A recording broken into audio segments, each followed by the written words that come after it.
ओढे पाणंदी पार करताना जातवान घोड्यावर बैठक घेतलेल्या संभाजीराजांच्या मनी एकच एक विचार पुन्हा पुन्हा फेर टाकू लागला.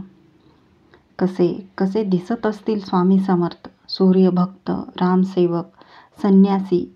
संन्यासी असून ठिणग्यांसारख्या शब्दांचा प्रपंच ओठात नांदवणारे.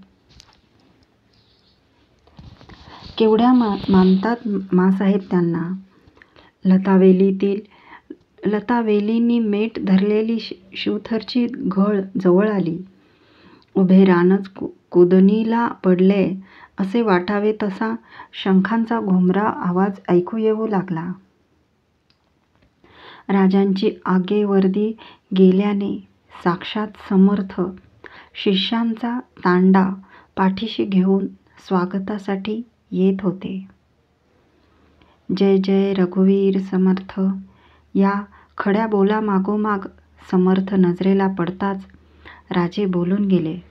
शंभू, खुद्द समर्थच येताहेत, आघाडीचे उतार व्हा. राजांनी रिकीब सोडली. मोजड्या उतरल्या. चटक्या पावलांनी तरातर पुढे होत त्यांनी समर्थांच्या पायावर आपले मस्तक ठेवले. राजांच्या टोपावर आपल्या तळहाताचे छत्र धरीत समर्थांनी आशीर्वाद दिला. रामरूप व्हा. राजे बघलेला झाले. पुढे होत संभाजीराजांनी आपले मस्तक समर्थांच्या चरणावर ठेवले. कमळ पाकळीसारख्या त्या चरणांचा स्पर्श संभाजीराजांना जाणवला. विचारांचे भुंगे घुमून उठले. बहुता जन्माचा शेवट नरदेह सापडे अवचट. रघुदास व्हा. जपमाळ अंगठ्याखाली तोलत समर्थांनी तळहात संभाजीराजांच्या टोपावर ठेवला. उठून संभाजीराजांनी समर्थांच्या शांत तेजवान मुद्रेवर नजर जोडली. पाऊसधारात निथळलेला नि श्रावणी उन्हात उजळलेला रायगडाचा कातळ काळा दिसावा तशी ती मुद्रा होती. निर्धारी, नितळ, शांत, काहीही साठवून घ्यायला राजी नसलेली, चारी पुरुषार्थ जिंकलेली, संन्यासी, गोसावी. बघणाऱ्याला सर्वांगावर कमंडलूतील पाण्याचा शिडकावा होतो आहे असे वाटावे अशी रामरंगी नजर समर्थांनी संभाजीराजांवर जोडली. कपाळीचे भस्मपट्टे किंचित वर घेत ते म्हणाले, तुम्ही युवराज संभाजीराजे? जी. संभाजीराजांच्या कानातील सोन चौकडा मंद डुलला. रघुकृपा. डोळे मिटते घेत समर्थ पुटपुटले. स्वामींनी पुढे येण्याची तसदी घेतली. राजे प्रेमभावाने म्हणाले, अवघा मुलूख पाठीशी घेऊन जाणाऱ्यांना पुढं होऊनच पावतं घ्यायला पाहिजे राजे. चला. समर्थांनी घडीच्या रोखाने हात उभारला. दुतर्फा जगदंबेचे भुते घेऊन तो गिरीकुहरात राहणारा रामभक्त चालू लागला. शंखांचे नाद उठले. त्यात राजांच्या सरंजामातील शिंगाड्याने काढलेली शिंगांची थरथरती ललकारे मिसळली. घळीतील दगडी गुहेत राजांचे बोल घुमले. स्वामींना रायगडी पाचारण करण्यासाठी आम्ही आलो आहोत. चौथरा-वजा एका दगडी बैठकीवरच्या व्याघ्रांबराबर समर्थ बसले होते. शेजारी कमंडलू, थोपा आणि भगव्या बासनात बांधलेली ग्रंथसंपत्ती होती. पाठीशी पुरुषभर उंचीची उड्डाणी पवित्र्यातील शेंदूरमंडित हनुमंत मूर्ती होती. तिच्याजवळ एक बळकट धनुष्य होते. त्याच्या पायथ्याशी भरल्या बाणांचा भाता होता.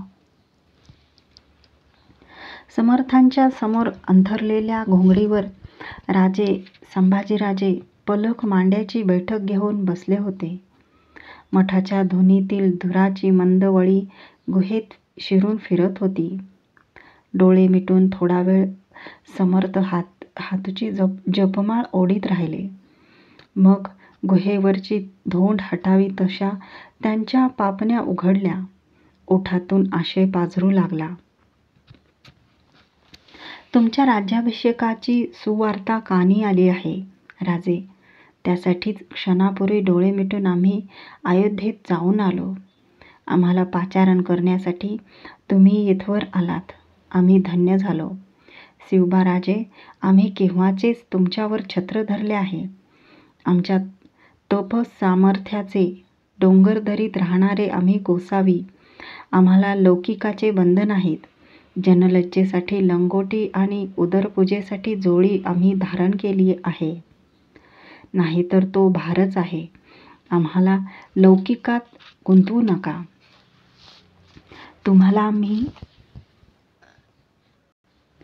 तुम्हाला आम्ही साक्षात प्रभू रामचंद्रांचा अवतार मानतो. आम्ही सांगतो तो राजयोग समचित होऊन ध्यानी ठेवा. मनी किंतु न धरता सविध राज्याभिषेक करून घ्या. झाले नाही एवढे थोर कार्य तुम्हास करणे आहे. डोळे मिटीत समर्थ पुन्हा मनापलीकडच्या प्रकाशगुहेत शिरले. जी घोंगडी थरथरली. समर्थांच्या दाढीमिशांनी मखर धरलेल्या ओठातून शब्दाचा एक सूर्य टंकारत फुटू लागला. पितापुत्र कानाचे कमंडलू करून ते रामतीर्थ आपलेसे करू लागले. गुहा मंदिर गाभारा झाली. रामबाण शब्दाने भरू लागले. जयासे वाटे जीवाचे भय, त्याने क्षात्रधर्म करू नये. काहीतरी करून उपाय पोट भरावे. नजर करार राखणे. कार्य पाहून खत्तल करणे. तेने रणशूरांची अंतःकरणे चकित होती. देखोनी व्याघ्राचा चपेटा, मेंढरे पळती नाना वाटा. मस्त तो रेडा मोठा काय करावा. उदंड मुंडे असावी, सर्वही एकत्र न करावी. वेगळाली कामे द्यावी सावधपणे. मोहरात पेडला अभिमाना. मग तो जीवास पाहेना. मोहरे मिळवून नाना, मग चपेटी मारे. अमर्याद फितवे खोर, त्यांचा करावा संहार. शोधिला पाहिजे विचार यथायोग्य. मर्दे तकवा सोडू नये, तेने प्राप्त होतो जय. कार्य प्रसंग समय ओळखावा. दोन्ही दळे एकवटे, मिसळताती लखलकाटे. युद्ध करावे खनखनाटे, सीमा सोडून या. देव मात्र उच्छा दिला, जित्या परीस मृत्यू भला. आपला स्वधर्म बुडविला, असे समजावे. महाराष्ट्र देश थोडका उरला. राजकारणे लोक शोधिला. अवकाश नाही जेवायला. उदंड कामे लोक पारखून सोडावे.